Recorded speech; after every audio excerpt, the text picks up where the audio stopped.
ማለት ነው። ለዚህም ተብሎ ነው ይህ ስልጠና እየተዘጋጀውና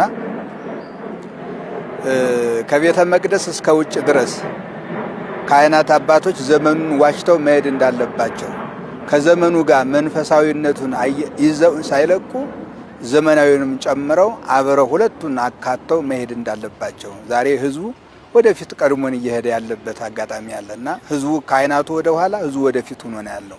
ስለዚህ ህዝቡ ወደፊት ቀድሞን ሰውን እኛ ቀድመን ህዝቡን ቀድመን ሄደን ህዝቡን መምራት ይጠበቅብናል።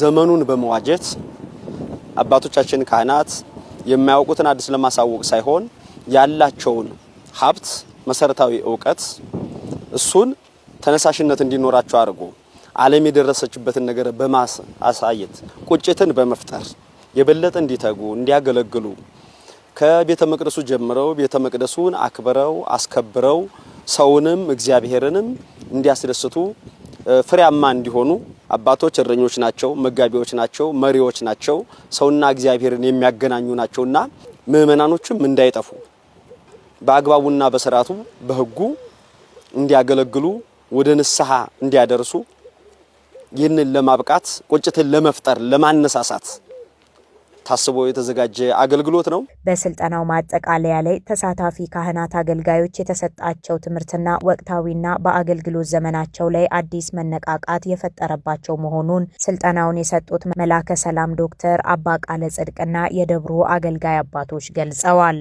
በዚህ ስልጠና ላይ ብዙ ጥቅሞችን እንዳገኙ ሲናገሩ ሲገልጹ ነበር የነበሩትና አንደኛ እንደው ራስን ከመፈተሽም ከጊዜው ጋርስ እንዴት እየሄድን ነው እንዴትስ እየተራመድ ጊዜው ቀድሞን ሄዷል እኛ ግን ወደ ኋላ እየተጎተትን ያለነውና ራሳችንን ከመጠበቅ ወንጌል ከማስተማርም ጀምሮ ችግሮች ብዙ ውጣ ውረዶች አሉና ይሄንን እንዴት ማስተማር አለብን በሚለው በእውነት በጣም ደስ ብሏቸው አባቶች ይሄንን ስልጠና በሚገባ እየተከታተሉት ነው ያሉትና ራሳቸውን የፈተሹበት አባቶች ካህናት የሚያነሷቸው ጥያቄዎች የተነሱና በውይይት የታዩ ሐሳቦች ምንም ጥያቄ የለውም ጠቃሚ ናቸው። ከዚህ መማር ይቻላል።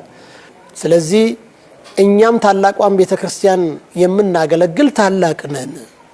ታላቅነታችንን ክብራችንን በሚገባ በመጠበቅ ኃላፊነታችን መወጣት አለብን የሚለው ነው። በጣም ልዕልና ያለው ሐሳብ የተነሳው አባትና ልጅ ሲገናኝ በእምነት ቋንቋ መግባባት አለበት። ዘመኑን መዋጀት አለበት። እንዲህ ነው ቆይ ማድረግ የማንቃት የማብርታት ስራ ነው እየሰራን ያለነው። በዚሁም ላይ ግንዛቤያቸው እጅግ መልካም ነው፣ ደስተኞች ናቸው። እኛም በዚህም እንኮራለን።